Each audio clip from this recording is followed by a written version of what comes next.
Nice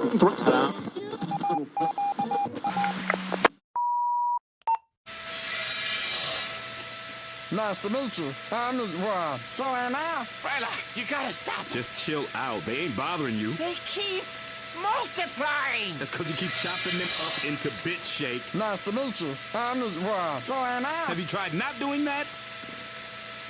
That's no fun. Woo, welcome.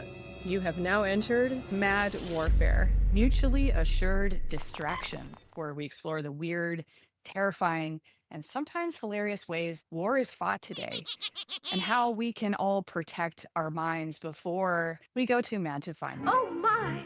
Dangerous pattern. Dangerous pattern. Dangerous pattern. Okay, you talk if you haven't got a brain. Dangerous pattern. Dangerous pattern. Dangerous pattern.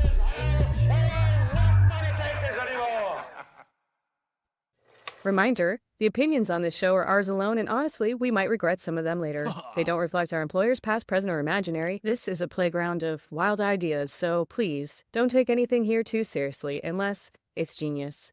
Then it was definitely intentional. Everybody, welcome. My name is Sean Guillory. I'm Jocelyn Brady.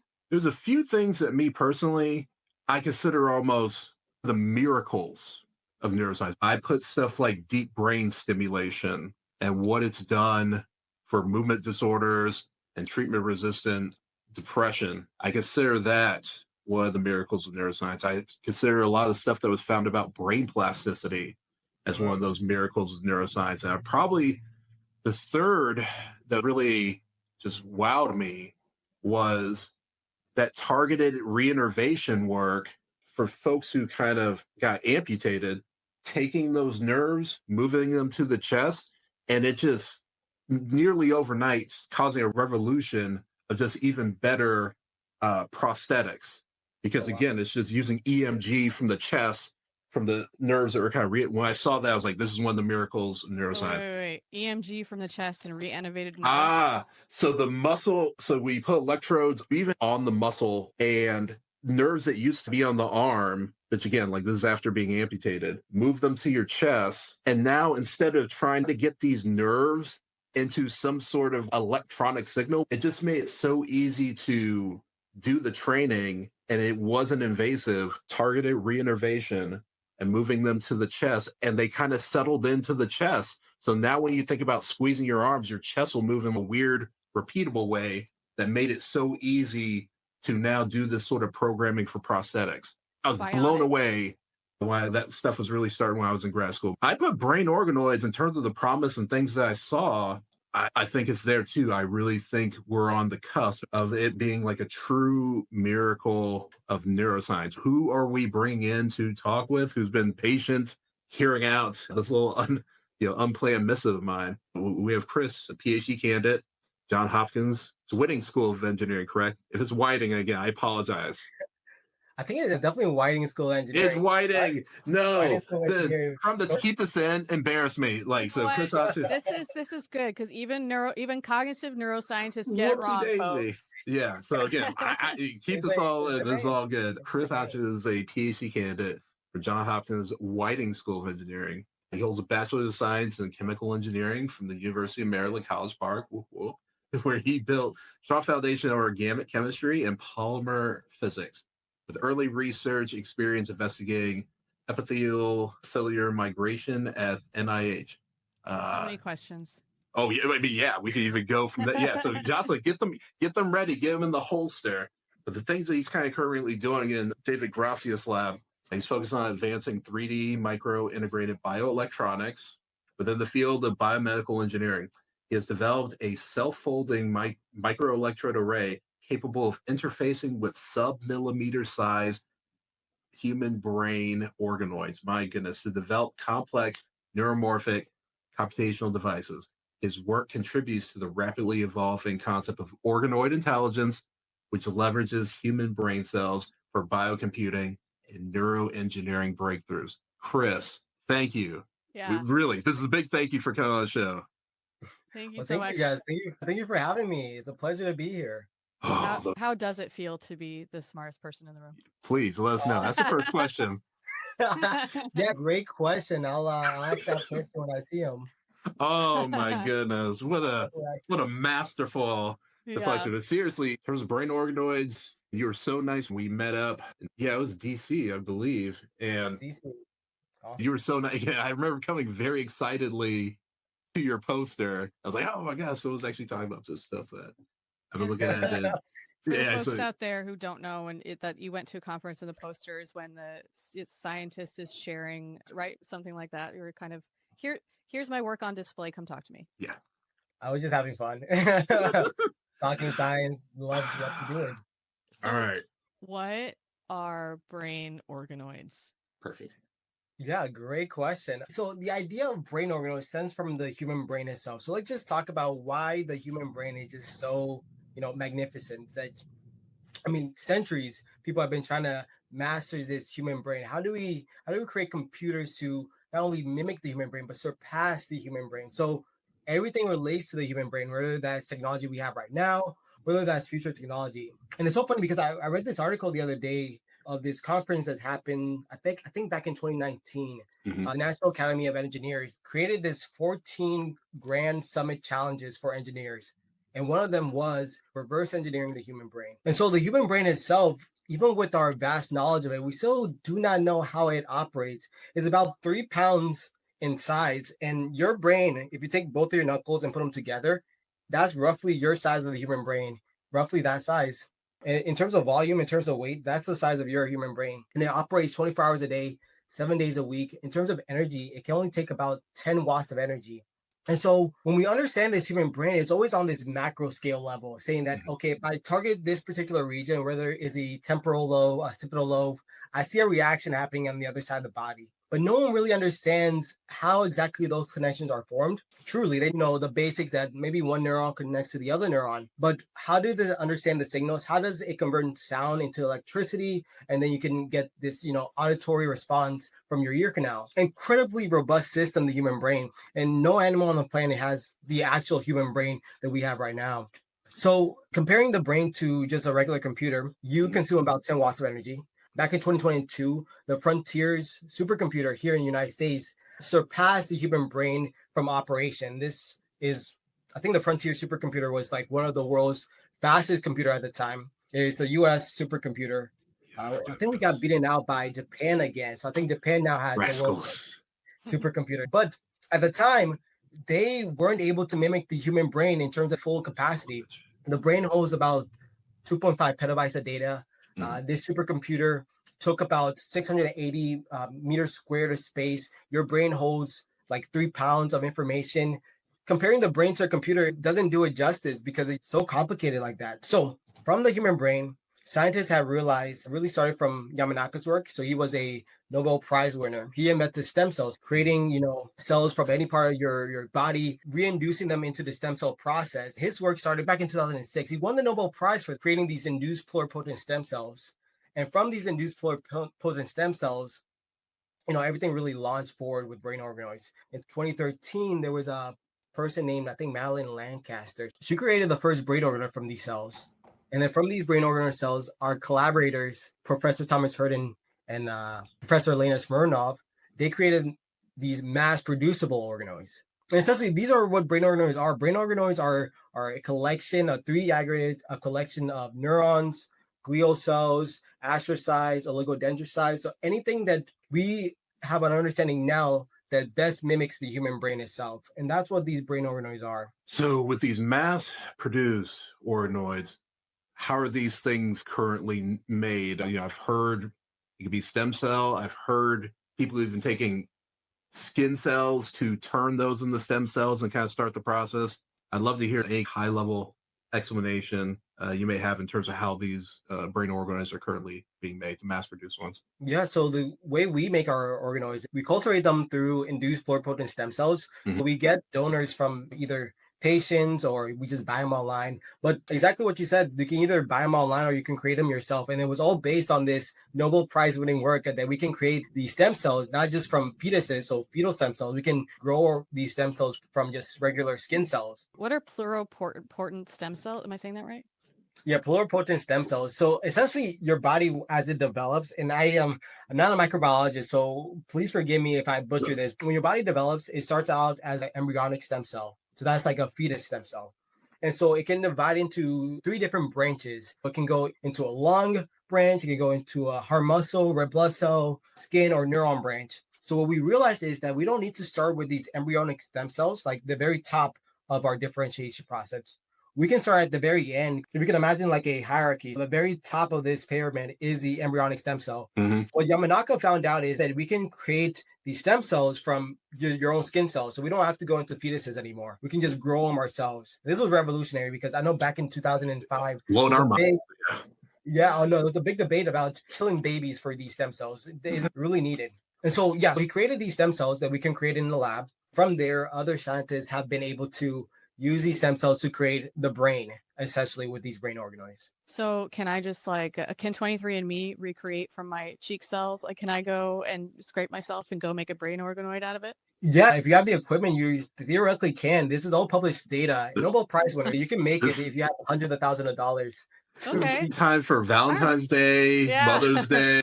New money goals now. Yeah, I was about to say in the shape of the heart, but I guess even the next question is, it's not to the level where you can stack up 100 million of these just yet. Like, about how many of the like neurons can you kind of stack up? Can we have? Yeah, great question. So the brain organoids that we work with are around maybe 500 to 600 microns in diameter. So just giving you an idea, that's probably about the size of a human housefly's head in terms of diameter, if I'm thinking it correctly. So they're extremely small. There's issues in academia right now with these brain organoids because as you grow them, the major issue is that they become necrotic on the inside because there's no blood vessels inside. Like how long does that last? I heard like a month. Is that correct? Or yeah, it depends. It depends on the size, depending on how you culture them. Each lab has their own secret sauce, the way they want to make their brain organoids. So it's not a standardized protocol. One lab might say that we need some agitation. Other lab might say that, okay, you need to induce this type of cell media. It's all, kind of like chefs in a kitchen. Yeah, they're trying to find the secret to the Krabby Patties. It'll just keep getting better because, again, it's so early. So it's, as soon as it's born, it's dying inside? So it's not that it's so weak. Us too, Jocelyn, for the record. Continue. Yeah, if you think about it, perspective-wise. So these brain organoids can last a long time. We've grown these organoids from differentiation. So I'm starting from stem cell all the way to what we call brain organoids. That's like 2 or 3 months at a time, creating these balls of complex neural networks inside a human housefly's head. So, at a certain point, the cells grow bigger and there's not enough media for the cells to uplift, so they start dying. So one of the big issues in academia is how do we get vascularization? Because the human brain is very vascularized. Blood vessels. How do we get the blood vessels in there? So there's many works in there. Our lab is also the research. So that's a great research line. And then this is probably really up your alley because you're making the microelectrode array. How are these things like currently being trained? Is it just different sort of like electrical signal, like towards whatever the stimulus is? I'd love to hear. I mean, we keep it high level, but we got them in the petri dish, or we got them in the assay. How are these things being trained? Fantastic question. So the way we're training these organoids is based on electrical stimulation. So it's kind of draconian. We're kind of shocking them. It's kind of like we got to start somewhere. This is So it's a classical conditioning problem. Like we want them to do a certain task, and we know that the neurons respond to electricity. I mean, we knew this from bioelectricity. I mean, this is centuries old research. So it's kind of like a Pavlov's dog experiments where we shock these organoids to produce some sort of response from them. But this is obviously not the way you operate. No one shocks you to get your arm to move up and down. No one shocks you to get out of bed in the morning. It's all about chemical stimulation. So we're trying to move our attention from electrical stimulation. All we really needed from these electricity signals into chemicals like dopamine, adrenaline, epinephrine, just these neurotransmitters that our brain is naturally attuned to. And that's how it communicates in nature, not by shocking it. Unless you did something really wrong and you were a woman 50 years ago. Oh, yeah. Oh, no. Oh, my God. Electric impulsive. Bringing it up. A little nerdy question. When we get to the thing where we're talking about almost like the Raspberry Pi, or organoid kind of Raspberry Pi, there's just a lot of things I'm seeing in my greater space. This innovation, R&D, and warfare there. Getting really excited. by optical sensors, sort of kind of like moving in messages. That's right. I mean, there's already research showing that neurons respond to wavelengths of light. That's another way we can stimulate these neurons. The issue with optogenetics is that to really target one neuron, you will have to have maybe millions of lasers to target individual Oh, okay. neurons. It gets cost prohibitive. Yeah. Yeah, a little bit like that. Yeah. So we're just trying to see most bang for our buck. Yeah.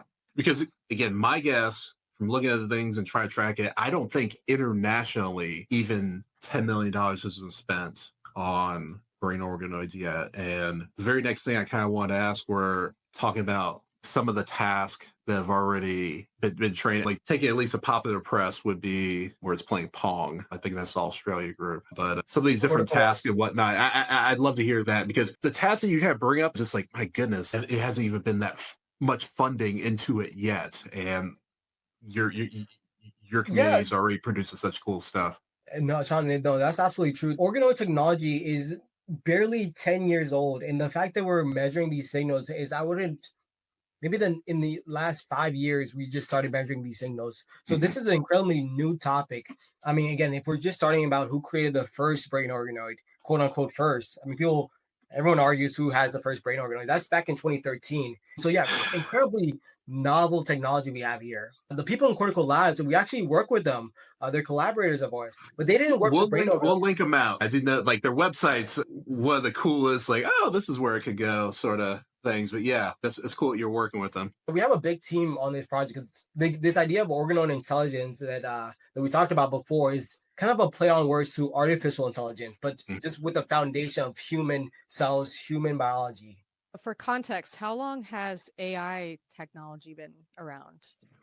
50s-ish, because at least as we call it, for folks, if you look up the Dartmouth conference, that's what they call it. Again, this is my PhD alma mater, so I'm just shouting out to it. But it happened where a lot of these folks met up at Dartmouth. It was different AI than kind of what we talked about today, much more symbolic based processing versus now the neural nets. But yeah, it would be like that Dartmouth conferences, at least in terms of the lore of artificial intelligence and even cognitive psychology. It's seen as the birthplace of it. I think that's a good, because if we think, okay, 50s AI kind of genesis, and then by the time RoboCop comes out, it's starting to get real. And then for what in brain organoids, it's, what'd you say, like maybe 12 years, 10, 12 years? Yeah, we're and 10 years, a little bit over 10 years since they first were made, and maybe 5 years when we first really started understanding their physiology. And so, yeah, if everyone's paying attention to AI, people are falling in love, like Sean was saying, with AI. I mean, the exponential pace that's going. So anybody looking at that, and what is it? $6 billion invested to OpenAI. So all I'm saying is you should invest in Chris. Oh, yeah. Correct. Again, so that's actually a good number to juxtapose compared to, like I said, for these multiple research groups. Shout out to Johns Hopkins. Shout out to, again, that lab, the labs in Australia, and then I know there's some like West Coast folks. Very few labs kind of looking at this right now. Yeah, so one major lab, and they also work with us. So we have a collaborator, Allison Moultrie, in University of California, I think San Diego or Santa Barbara, I can't remember. They also do extensive work with these brain organoids. They just sent a brain organoid up top of rocket to see how brain organoids react to zero gravity. This is all very exciting things. And our lab here, David Ross's lab, we're really trying to measure the signals. So, a little bit of everything. Do we know if they feel anything? Do they feel? That's a I can the quick answer I was going to give you is that at least in our brain, there's no pain receptors.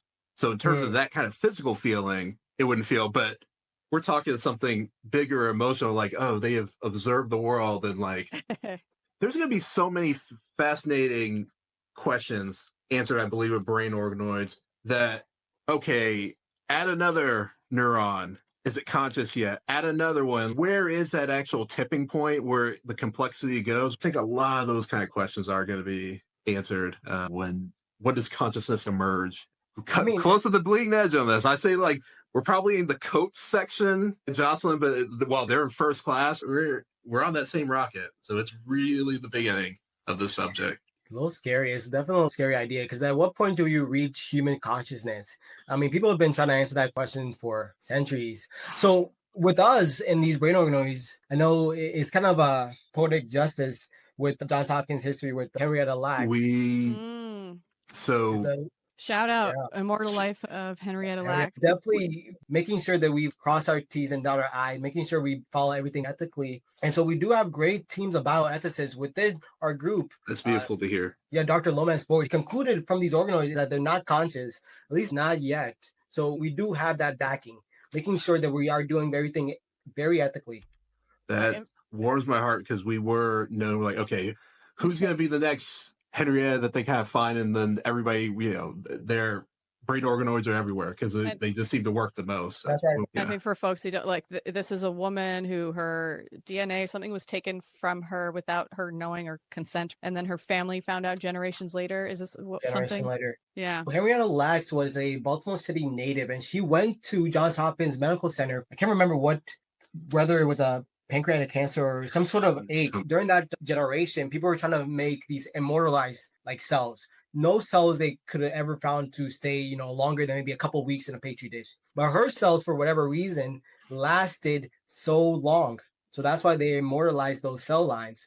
This doctor, without her knowing, took her cells, no explanation to the family, and kind of sent it out to his colleagues saying that, hey, I think I made the first immortalized stem cell line. And that's how kind of like everyone in cell culture really were able to, launch these revolutionary breakthroughs from Henrietta Lacks and her cell lines. They're still used to this day. And we're very aware of that here in Johns Hopkins, especially with our group, making sure that history definitely doesn't repeat itself again. And like you said, poetic justice is whoops. And now we're making sure there's ethicists on this team, on a team with small investment, as we've seen, right? Overall. At the very beginning.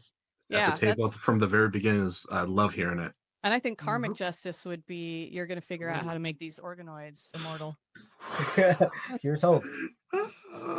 Oh, I had a question about can you explain this? How did you train it to play Pong? Like, do you know what is the story behind that? Yeah, so Cortical Labs published a very profounding paper. They didn't have brain organoids. They had a single layer of neurons on a multi-electrode array. So you can think of it as just a bunch of different electrodes right on top of these collection of neurons, very flat.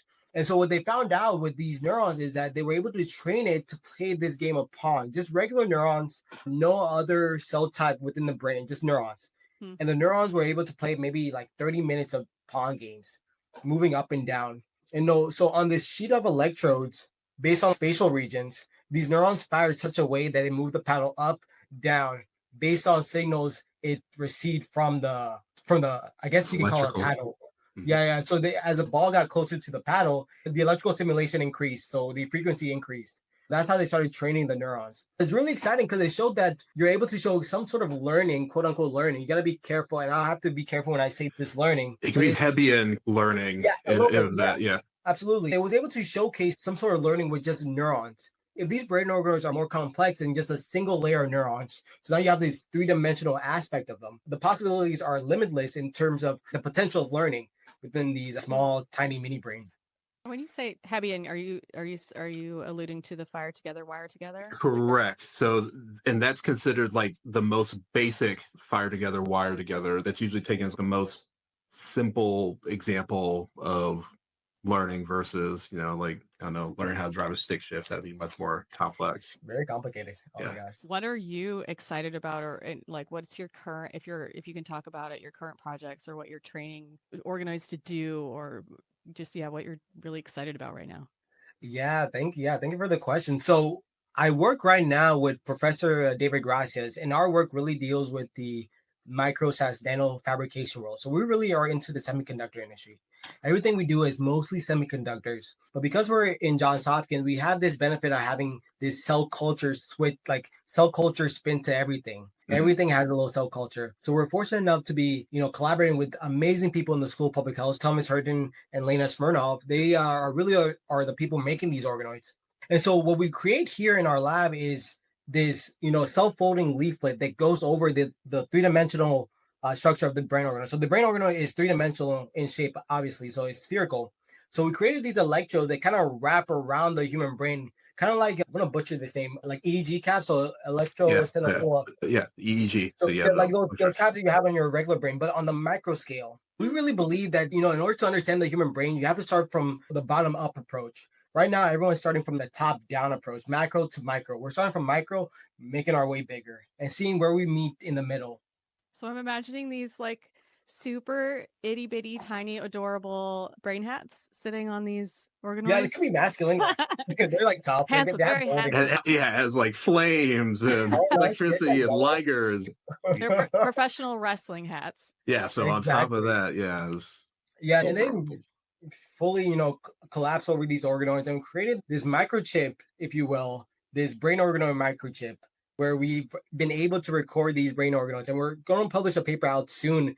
Hopefully by the end of this month. It'll come out maybe in a couple months from then. But we've been able to get some very interesting signals from these organoids, very three-dimensional signals from these organoids. Three-dimensional signal.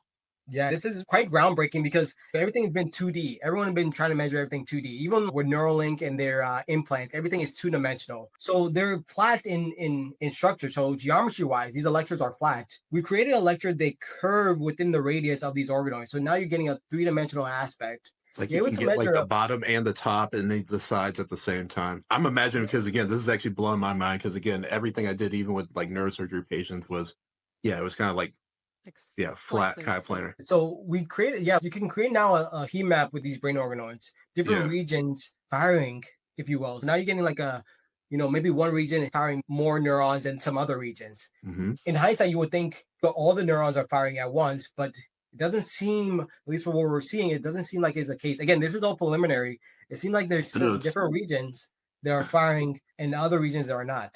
Yeah, because if you only have one electrode for everything, you're only going to get like one signal versus if you had multiple microphones around the same sort of area, you may be able to parse and localize. Exactly. In my simple head, I do independent component analysis. There's stuff that's probably way more complex now to separate where those signals are coming from. Can you explain top down versus bottom up? To be honest, it's all very relative. It just seems intuitive for humanity to understand the human brain at this top-down approach, saying that this is the mass of something. I'm going to poke at it and see what happens. Now, the bottom-up approach is saying, okay, I understand enough to make this tiny mini brain. Let me see what happens. And we're really creating, leaps and strides on this. It's really, really exciting stuff. Is that like complex? I don't know anything. I'm going to butcher everything, but like complex systems. I think you're writing this somewhere, Sean, like basically the notion that if you can understand how a simple system works, then you can start to understand a complex system because a complex system is built of simple systems. That's what that conference in National Engineering Society, I can't remember. I'll have to double check this.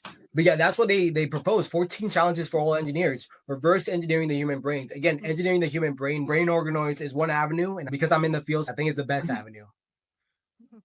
One thing we were talking about, which we think is a trademarkable idea, is attaching little legs to the organoids or something. Little like autonomous claws. robots. Yeah. Organoid gladiator fights. I want the fighting. I think a lot comes from universities, like the California folks. They put, and correct me if it's not organoids and neuron sheet they've been training, like, let's put these organoids in tiny little robots. A lot of them look kind of like crab-like or spider-like and see how they kind of move around. How much testing in terms of like, are they learning to kind of like navigate or whatnot? It's just more like, can we attach these organoids to these autonomous systems to make a move? But the kind of idea that, which we would, I think because again, there's also like a warfare podcast. If there was something where, have you seen battle bots? That was like a thing when I was in high school, but almost like a battle bots with organoids.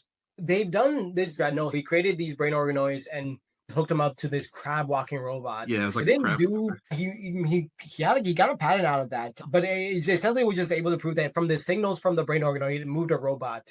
Or vice versa. At least from what I read, it wasn't too complex. Learning, like, do they know how to navigate a course? Or I never saw anything like that from that lab, but yeah. That's right, yeah. That's the kind of stuff that we can do. It could be races too, Jocelyn. Like, okay, who's going to get around the maze first? Simple games. Start with simple games.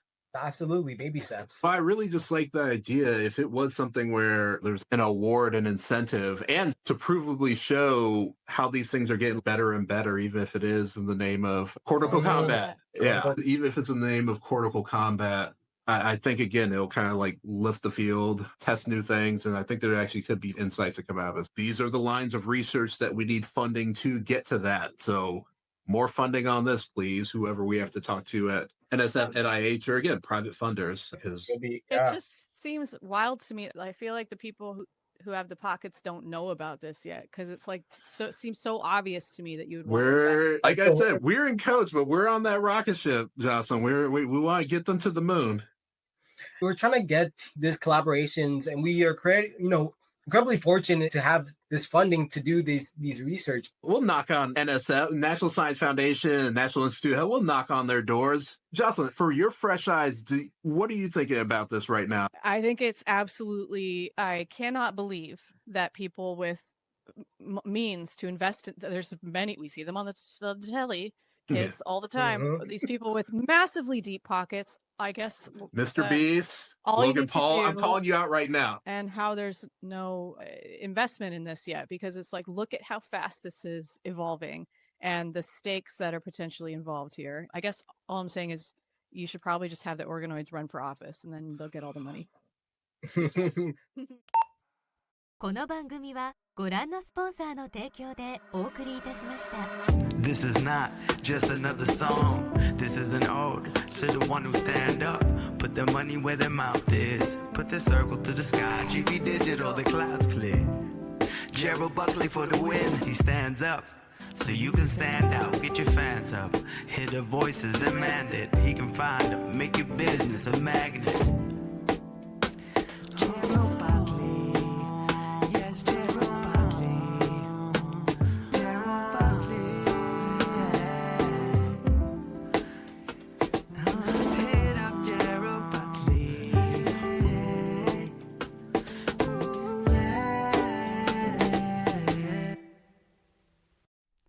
That was brought to you by money. Now let's get back to the show. Has there been folks trying to reach out? I mean, you mentioned Neuralink. I don't know how much of a future in terms of implants into human brain. I don't know how much of a future that's in, but it's not because the technology's not there. It's because of all the neurosurgeons I talk to. The idea of opening up somebody's head their brain is perfectly fine is absolutely icky to them.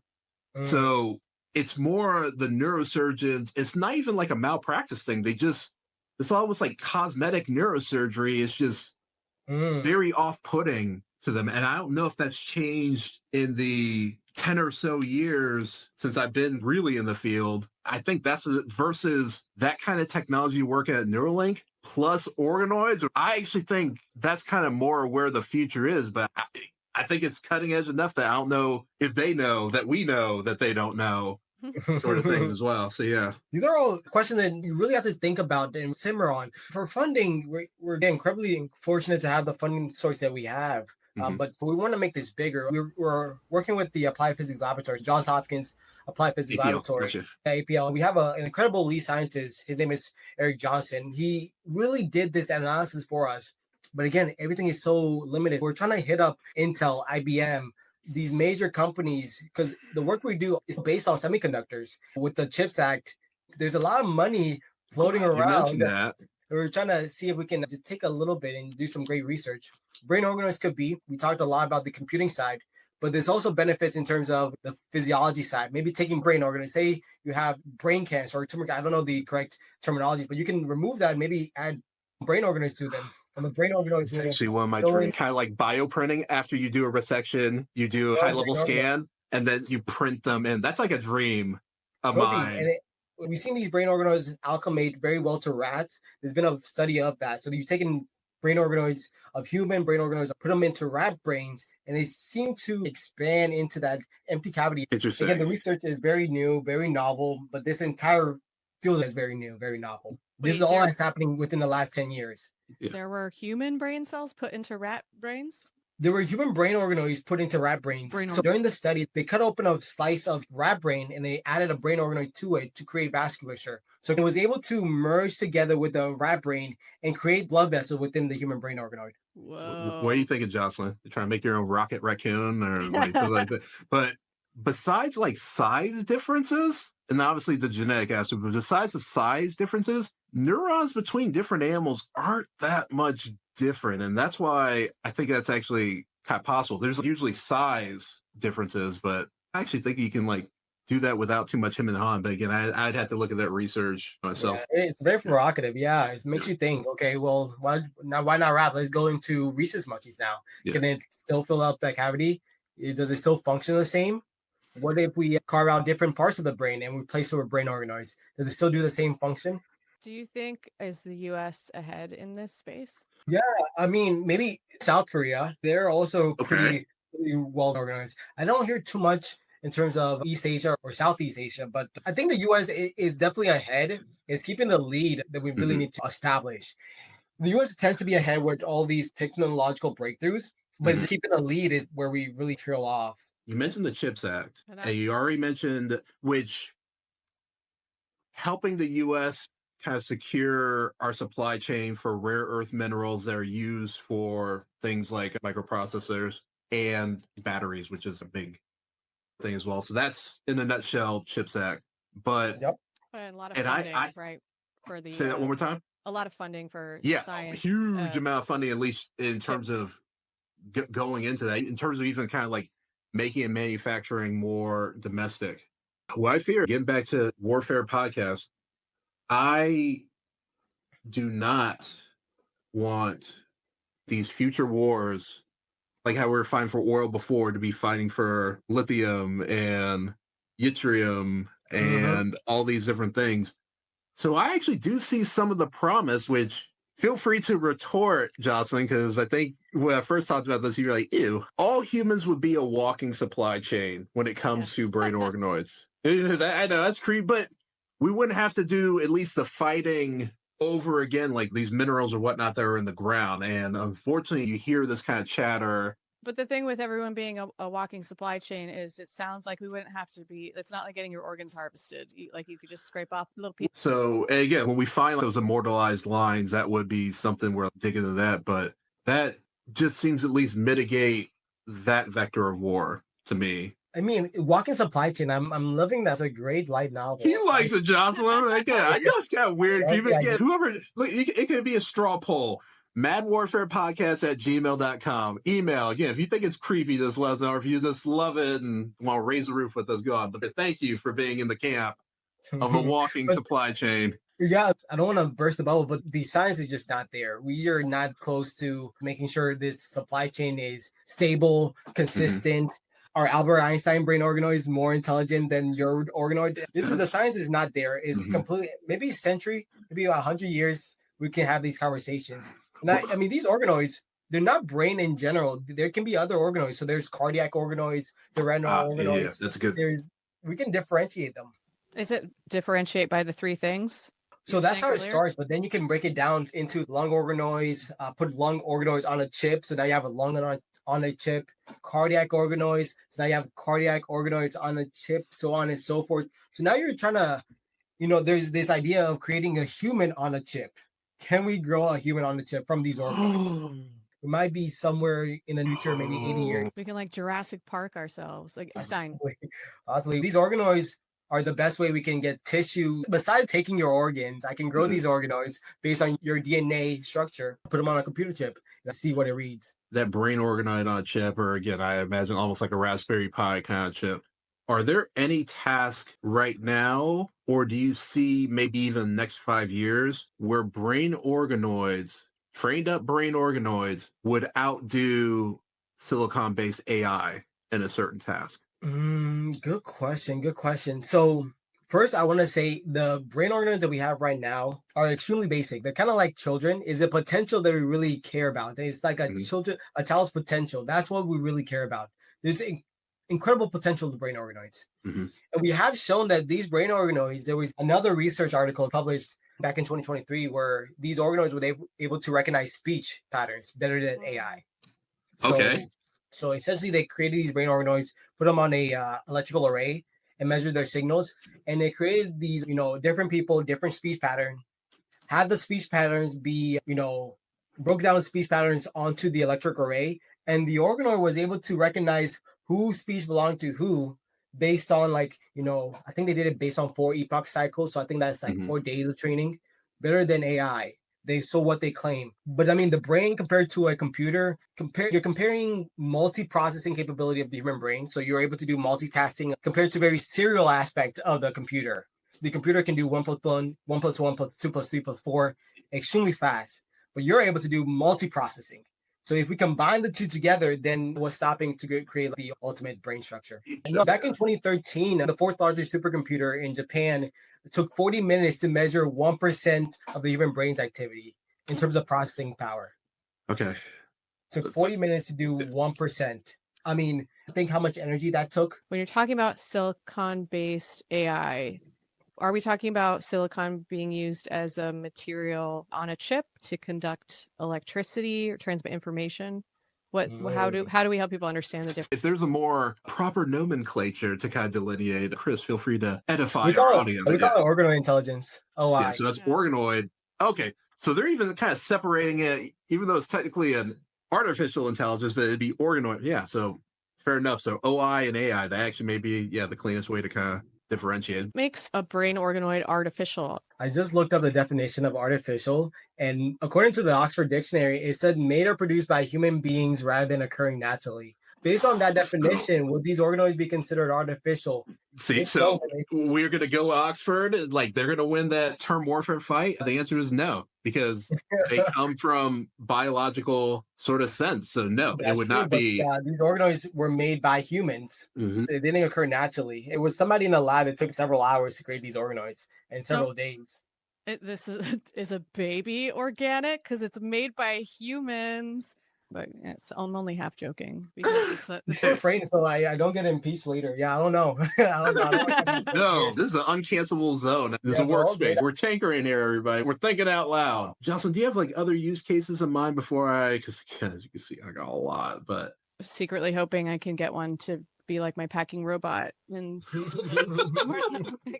the robots are an interesting one because it's time for me to finally have this use case truly challenged, Chris. So get ready on this one because it even goes to the Coracle Labs website. What you see at the very bottom is this robotic automatic dog. The use case I was thinking, I know it's not there yet, but for folks out there in the audience who have ever had to train an autonomous system or a drone, it's an absolute pain in the butt, to say the least. Yeah, if it was something where you took like dog brain organoids and somehow you were able to train that autonomous system the same way that canine units train dogs to like, sniff for drugs or do whatever it is, that's a game changer.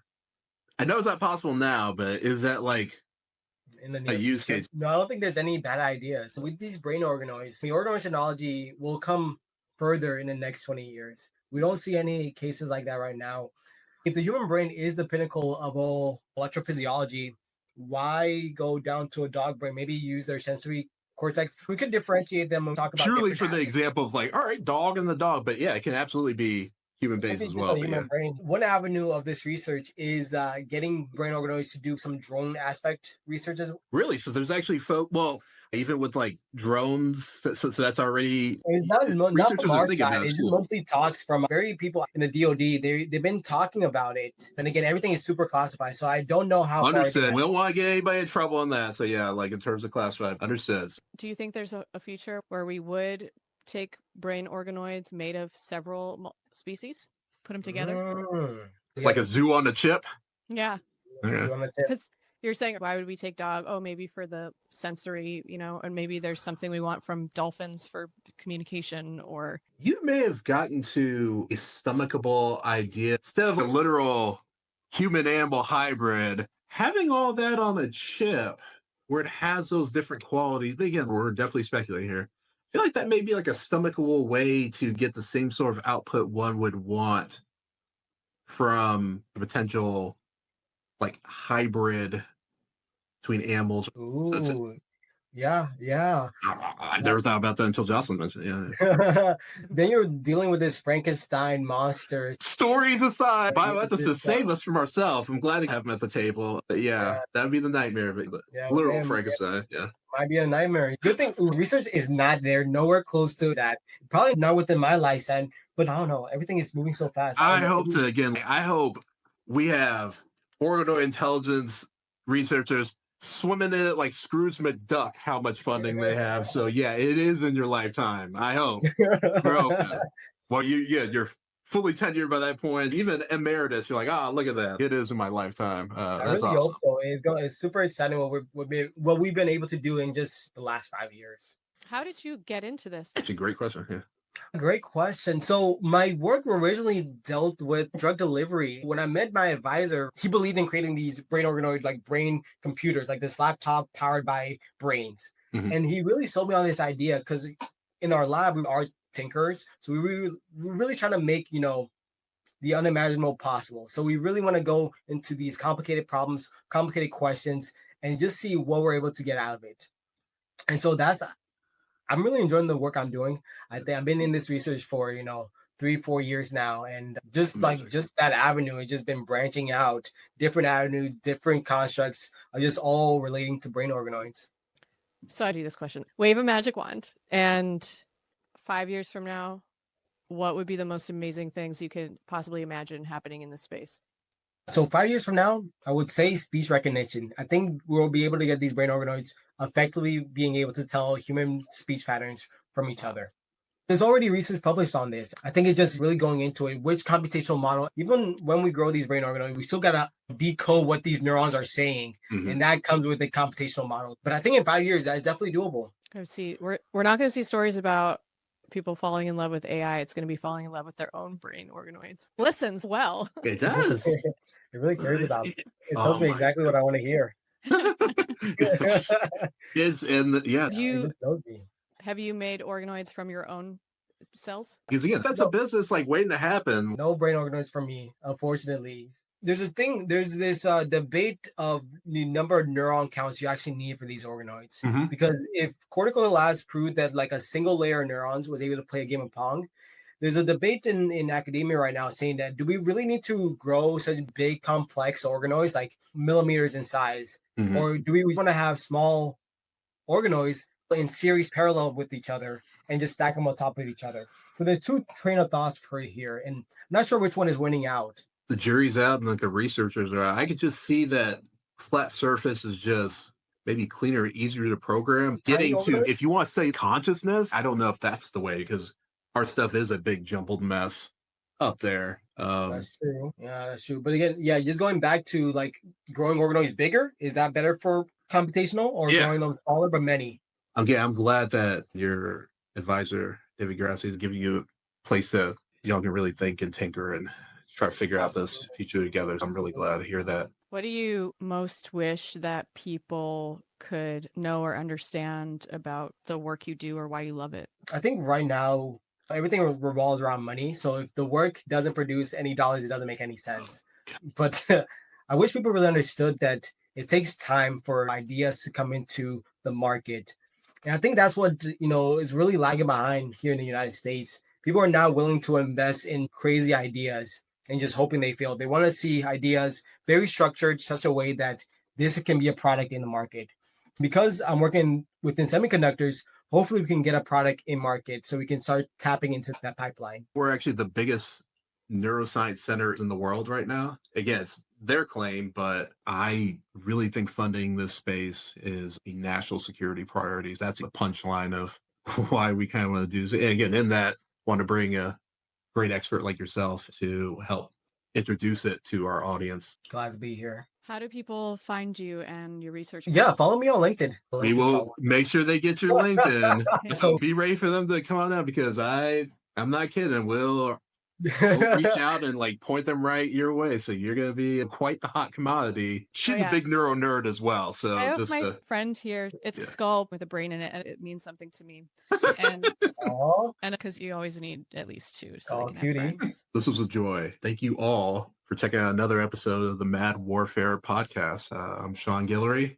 I'm Jocelyn Brady. Thank you for coming. Thank you. Thank you. Pleasure. I've come to talk with you again. Come and be inside my head. Cancel me, cancel me. I got things to say, you can cancel me.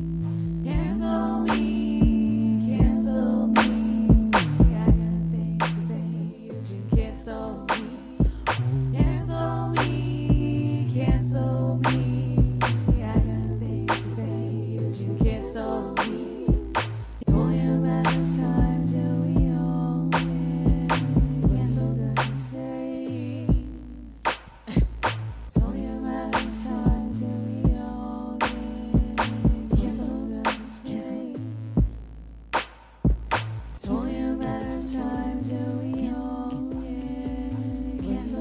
to say, cancel me.